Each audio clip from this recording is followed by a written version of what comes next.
Yes, last week the President spoke about greater transparency in its drone program. And in that spirit, I would ask you whether you could confirm reports of a drone attack that killed a Pakistani Taliban leader today in Pakistan. Well, we are not in a position to confirm the reports of Rehman's death. If those reports were true or proved to be true, it's worth noting that his demise would deprive the TTP, Tehreek Taliban Pakistan, of its second-in-command and chief military strategist. Rehman has participated in cross-border attacks in Afghanistan against U.S. and NATO personnel and horrific attacks against Pakistani civilians and soldiers. And he is wanted in connection to the murder of 7 American citizens on December 30th, 2009 at Forward Operating Base Chapman in Khost, Afghanistan. So while I am not in a position to confirm the reports of his death, it's important to note who this individual is. You're not in a position to confirm because that's... I just don't have. I'm not in a position to confirm. I don't have an ability to confirm that for you.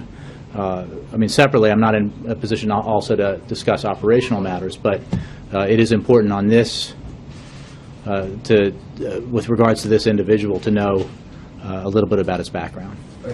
Would you, in the future, then, if you have knowledge, that would you be releasing this kind of information as part of this new strategy that the President? Well, I think it's important to note that as part of his commitment to transparency, the President's speech at NDU laid out the legal and policy standards that guide our actions at great length, against whom and under what circumstances we take direct action.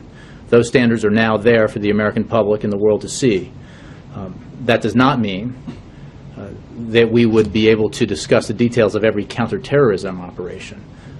But it does mean that there are standards in place that are public and available for every American to review.